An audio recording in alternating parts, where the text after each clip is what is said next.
नमस्कार, स्वागत है आपका और आप देख रहे हैं उत्तराखंड की खबरें। चलिए बुलेटिन का आगाज करते हैं। लोकसभा चुनाव के बाद आप देखिए प्रदेश के बद्रीनाथ और मंगलौर विधानसभा सीट के उपचुनाव की बारी आ गई है और देखिए जिस पर रात 10 जुलाई को मतदान होना है, तो वहीं लोकसभा चुनाव में मिली हार के बाद मुख्य विपक्षी दल कांग्रेस अब उपचुनाव में एड़ी चोटी का जोर लगा रही है, जिसे लेकर कांग्रेस के पूर्व मुख्यमंत्री हरीश रावत ने कहा है कि देखिए अगर उत्तराखंड में तीसरे चरण के जो लोकसभा में चुनाव हुए होते तो देखिए शायद नतीजे कुछ और होते, क्योंकि देखिए लोगों का बीजेपी के प्रति जो मानस बदलाव हुआ है वो देखिए अब नहीं है। और साथ ही देखिए उन्होंने यह भी कहा कि परिणाम कुछ और होगा, क्योंकि उत्तराखंड में यह देख लिया गया है कि देश परिवर्तन की तरफ बढ़ रहा है और हम पीछे रह गए हैं, जिसे देखते हुए अब उत्तराखंड छलांग लगाकर उपचुनाव में कांग्रेस को विजय बनाएगा।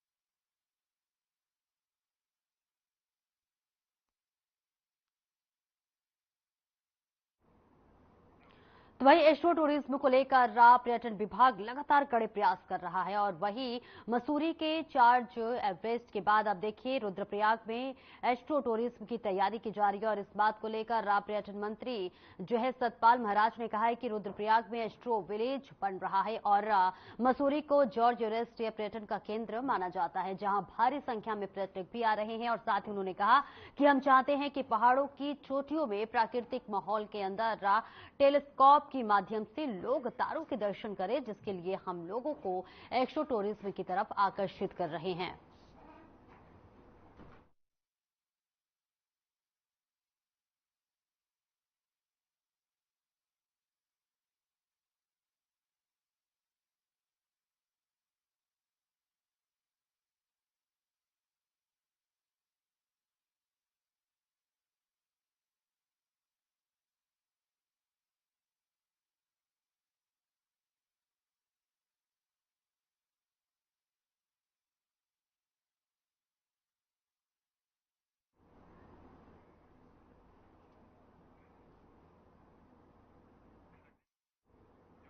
वहीं उत्तराखंड कांग्रेस के प्रदेश अध्यक्ष करण बाहरा ने देश और प्रदेश में बढ़ते महिला अपराधों को लेकर राज्य सरकार और केंद्र सरकार पर जमकर हमला बोला।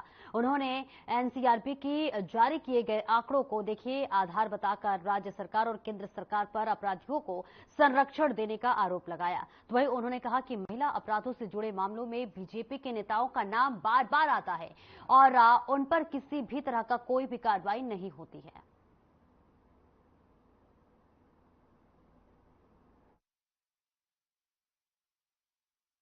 निश्चित ही मुख्यमंत्री को भी इस्तीफा देना चाहिए और पुलिस को, भले ही उन्होंने अपराधियों को पकड़ लिया, लेकिन ये बताएं कि आखिर ऐसी स्थिति क्यों आई। अगर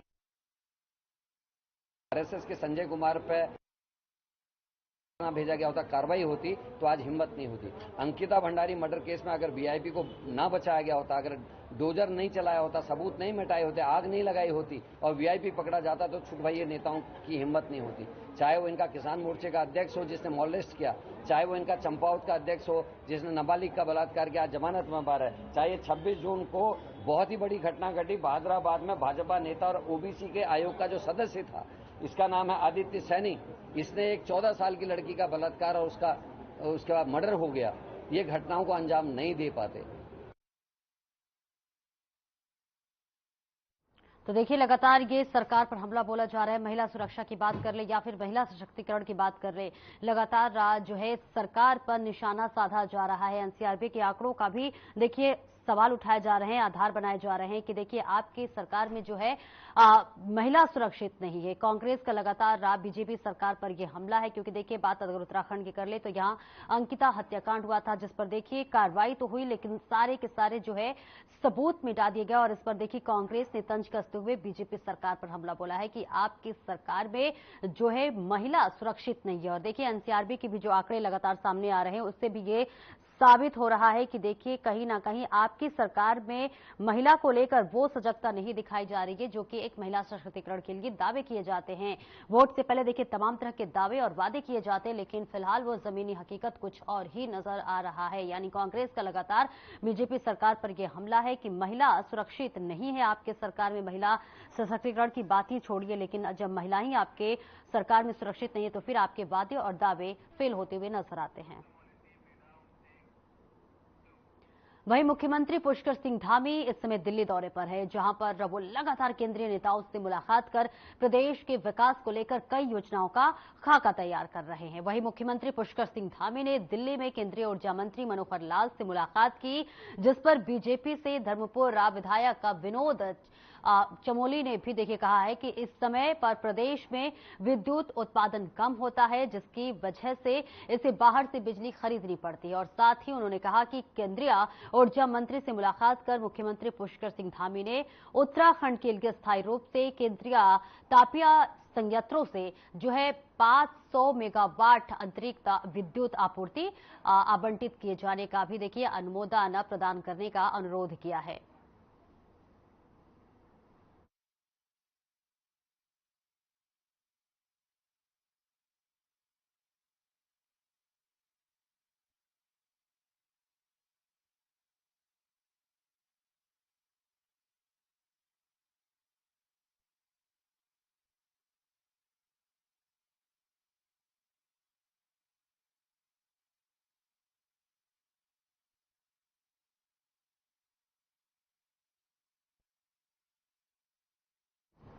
तो देखिए इस वक्त उत्तराखंड के मुख्यमंत्री पुष्कर सिंह धामी दिल्ली दौरे पर है और दिल्ली दौरे पर जो है इस दौरान कई मंत्रियों से उनकी मुलाकात हो रही है, क्योंकि उत्तराखंड में क्या कुछ चीजों की कमी है, क्या कुछ विकास के कार्यों को किया जाए, इस पर इसे लेकर तमाम केंद्रीय मंत्रियों से मुलाकात कर चर्चा और बातचीत और रणनीति बना रहे हैं। देखिए केंद्रीय मंत्री मनोहर लाल से भी उन्होंने मुलाकात की, चाहे वो विद्युत को लेकर हो चाहे अन्य कामों को लेकर हो, तमाम चीजों के विकास के लिए रणनीति लगातार उत्तराखंड के मुख्यमंत्री पुष्कर सिंह धामी की तरफ से बनाई जा रही है।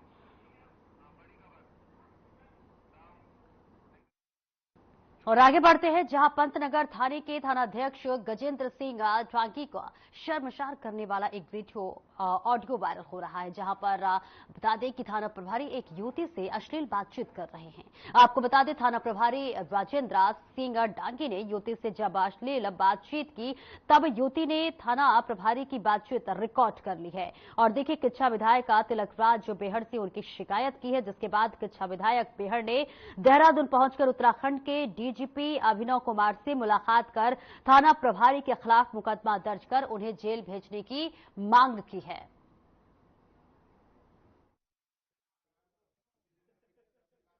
देखिए, मैं पंतनगर का एक परिवार है, उन दोनों परिवारों का आपस में कोई किसी बात पे कहास नहीं हो गया। जो पीड़ित पक्ष है जिसकी मैं बात कर रहा हूं, उसके घर में लोगों ने घुस के मारा। उल्टा उन्हीं को पुलिस ने, पंतनगर के एसओ ने, डांगी ने उठाकर जेल भेज दिया।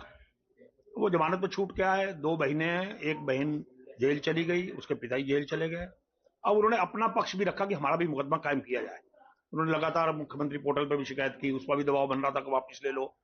अब वो इस करते करते वो एसओ के पास संपर्क में थी एक बहन उनकी कि अब हमारा मुकदमा लिखो, तो उससे एसओ साहब ने अश्लील बातें की हैं।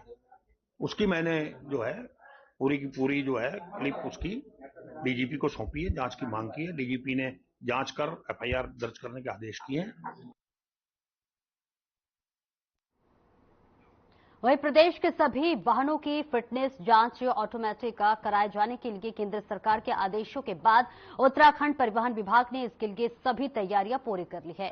संयुक्त परिवहन आयुक्त सनत कुमार सिंह ने बताया है कि प्रदेश में वाहनों की जांच के लिए 12 ऑटोमेटेड फिटनेस टेस्ट सेंटर बनाए जा रहे हैं। इसमें से देखिए 4 सेंटर देहरादून, रुद्रपुर, हरिद्वार और हल्द्वानी में ऑटोमेटेड फिटनेस टेस्ट सेंटर शुरू हो चुके हैं। और जबकि देखिए सेलाकोई और रुड़की में भी ये निर्माणाधीन है।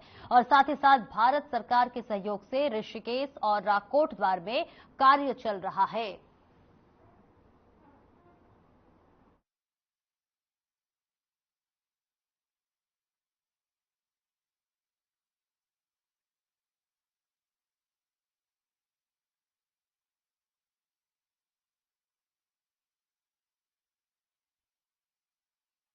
की तरफ से ये बड़ा आदेश दिया है परिवहन को लेकर। उनका कहना है कि वाहनों के जो फिटनेस है उसके जांच हो और हर तरह से परिवहन के जो है इसके लिए जांच हो, क्योंकि देखिए लगातार ऐसी भी खबरें सामने आती है कि तमाम सड़क हादसों की खबरें सामने आती है और ऐसे में परिवहन को चुस्त दुरुस्त करना कहीं ना कहीं प्रशासन की एक जिम्मेदारी है।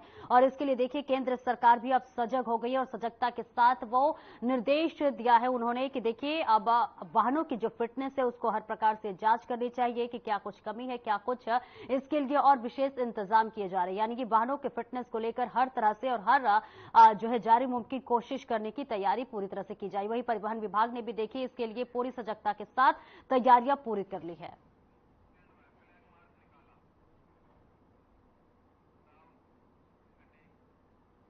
और वहीं आगे बढ़ते हैं जहां मंगलौर विधानसभा में चल रहे उपचुनाव को लेकर पुलिस सुरक्षा के कड़े इंतजाम कर दिए गए हैं।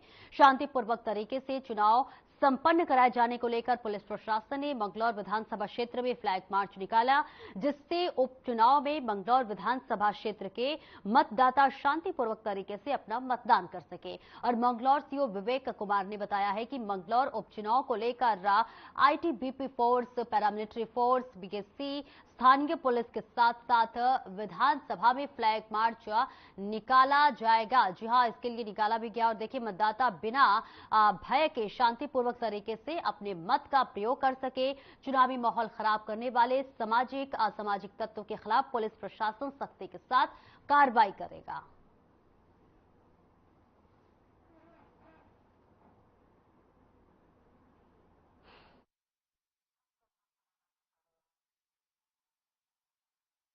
जबकि सर्वविदित है कि बंगलौर में जो बाई इलेक्शन विधानसभा चुनाव हो रहे हैं उसी के संदर्भ में एरिया डोमिनेशन की कार्रवाई हमारे द्वारा एसएसबी के साथ की गई है और इसमें सभी को हिदायत दी गई है कि जो शांतिपूर्ण माहौल है वो बना रहे, कोई अफवाह ना फैलाए और कोई चुनाव में गड़बड़ी करने की, हिंसा फैलाने की कोशिश ना करे।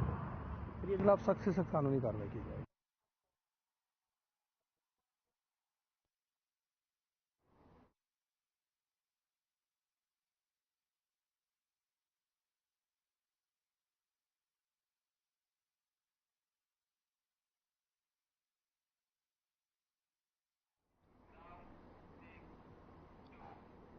आगे बढ़ते हैं। देहरादून में मानसून की दस्तक के बाद जहां एक तरफ शहरवासियों को झुलसती गर्मी से राहत मिली है, तो वहीं दूसरी तरफ बारिश से डेंगू और चिकनगुनिया के प्रकोप की दस्तक के संकेत भी अब मिलने लगे हैं। जी हां, और इससे लेकर देखिए देहरादून नगर निगम अब अलर्ट मोड पर आ गया है, जिसके चलते देहरादून के मुख्य नगर स्वास्थ्य अधिकारी डॉक्टर अविनाश खन्ना ने कहा है कि हमने जल निकासी और अन्य समस्याओं के लिए आपदा कंट्रोल रूम तैयार कर लिया है।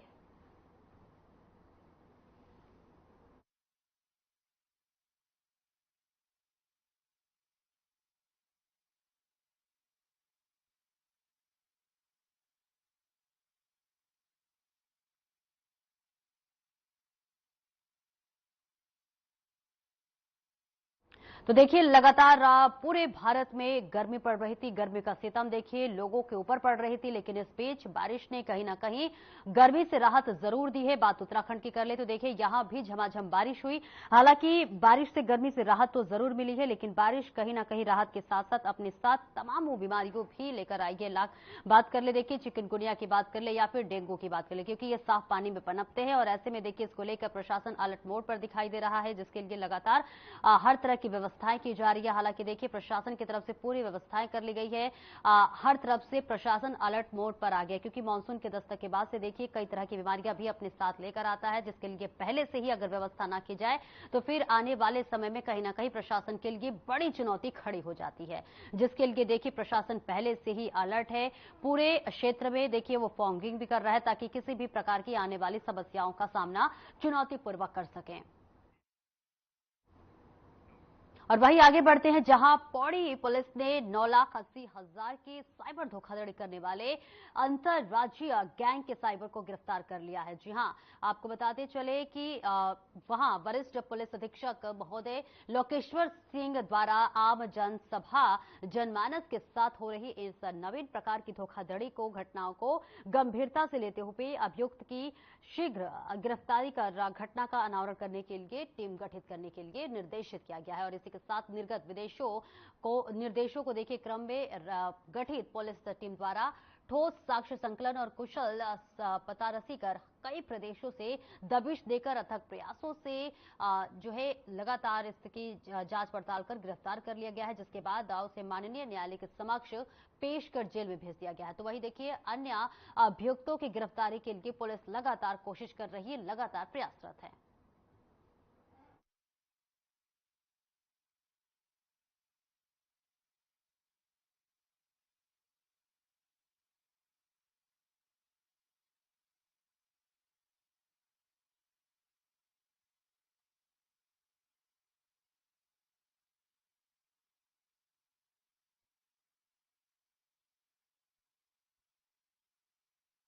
तो देखिए बात कर ले साइबर ठगों की, तो देखिए लगातार ऐसी घटनाएं सामने आती रहती है। आज सोशल मीडिया के जमाने में बात कर ले या फिर इंटरनेट की दुनिया की बात कर ले, तो जैसे इंटरनेट की दुनिया में लोग आगे बढ़ रहे हैं, लोग सोशलाइज हो रहे हैं, वैसे ही वैसे साइबर ठगों की जो है गिनती भी बड़ी संख्या में निकलकर सामने आ रही है। ऐसे में देखिए क्या आम और क्या खास, कई लोगों की तो ऐसी भी खबरें सामने आई जो कि इतने पढ़े लिखे हो जाने के बाद भी उनके साथ ठगी के मामले सामने आ जाते हैं और साइबर ठगे जो हैं लगातार इस तरह के कामों को अंजाम दे रहे हैं। और ऐसे में देखिए पुलिस को बड़ी कामयाबी हासिल लगी है, जहां पर 9,80,000 की धोखाधड़ी का मामला सामने आया था, जिसका पर्दाफाश करते हुए पुलिस ने उस साइबर ठगे को गिरफ्तार कर लिया है। हालांकि इसके लिए पहले से ही दबिश दी जा रही थी, पुलिस की तरफ से तमाम तरह की कोशिशें की जा रही थी और उसके बाद से ये पुलिस को बड़ी कामयाबी मिली और उन्होंने साइबर ठगों को धर दबोचा है। वही हल्द्वानी में कुमाऊं कमिश्नर रा की अध्यक्षता में प्राधिकरण की बैठक संपन्न हुई है, जिसमें कई अहम निर्णय लिए गए हैं और इस दौरान कुमाऊं कमिश्नर ने कहा है कि मुख्यमंत्री की अपेक्षा के अनुसार जिला विकास प्राधिकरण हल्द्वानी में जो है ग्रेन बेल्ट विकसित किया जाएगा और इसी के साथ जिसमें अधिकतर बेल और रंगने वाले पौधे लगाए जाएंगे और इसी के साथ इसके अलावा जो बड़े हाउसिंग प्रोजेक्ट या फिर कॉम्प्लेक्स है जिनको अनुमानित प्राधिकरण द्वारा दी गई है, उसमें रूफ वाटर हार्वेस्टिंग किए जाने के भी निर्देश दिए गए और इसके अलावा देखिए भीमताल क्षेत्र में प्राधिकरण द्वारा दी गई स्वीकृतियों के सत्यापन के भी निर्देश दिए गए हैं।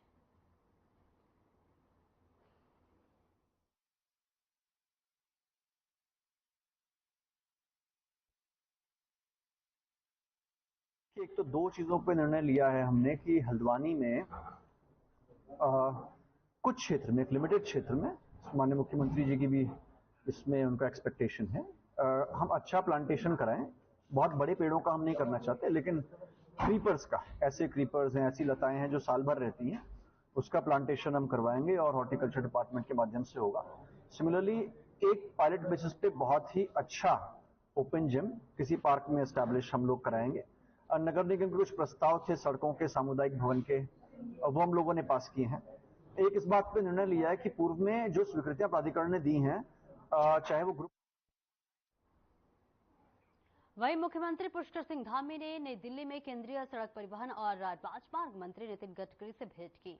उन्हें प्रदेश की जनता की ओर से पुनः सड़क परिवहन और राजमार्ग मंत्रालय का दायित्व मिलने पर बधाई और शुभकामनाएं दी है और इस दौरान मुख्यमंत्री ने राज्य की सड़क परियोजनाओं को मंजूरी देने का अनुरोध भी किया। उन्होंने कहा कि मोहंगपुर में देखिए अजबपुर तक सड़क को एविएटेड मार्ग के रूप में परिवर्तित करने के लिए 452 करोड़ की योजनाएं तैयार की गई हैं और इसको मंजूरी दी जाए।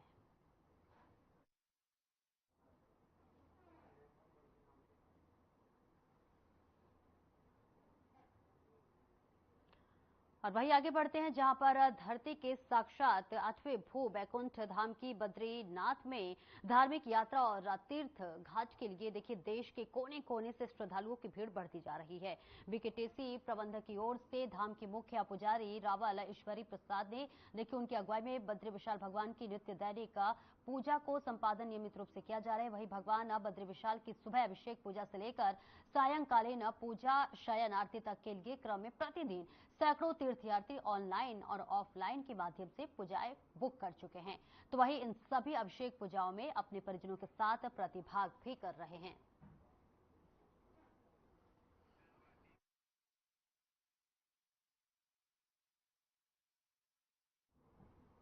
तो वहीं ज्योतिर्मठ पीठ के शंकराचार्य अभी मुक्तेश्वरानंद सरस्वती इन दिनों धर्मस्थलों की यात्रा पर हैं।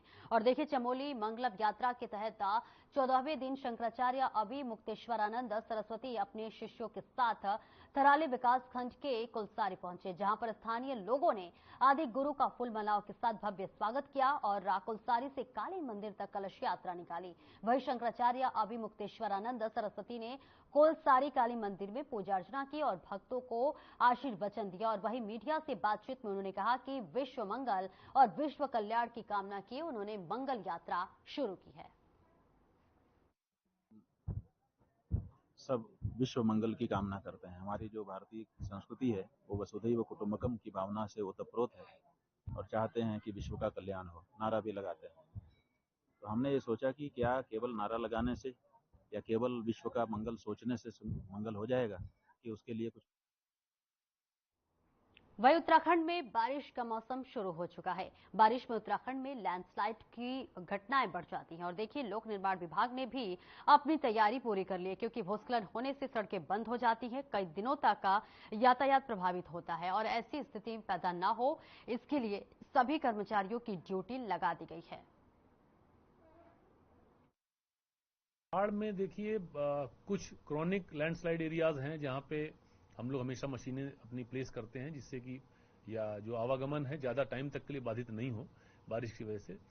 कुछ नए एरियाज डेवलप होते हैं जिनके लिए हमको फिर आसपास से मशीन मोबिलाइज करनी होती है। हमारा एक मैकेनिज्म है, एक सिस्टम बनाए हुए हैं, तकरीबन पूरे प्रदेश में 400 के आसपास मशीन हम लोग डिप्लॉय करते हैं। कुछ विभागीय मशीन होती हैं, कुछ हम लोग जिले लेवल पे। और फिलहाल मेरे साथ इस बुलेटिन में इतना ही। खबरों का सिलसिला आगे भी जारी रहेगा। दीजिए इजाजत, नमस्कार।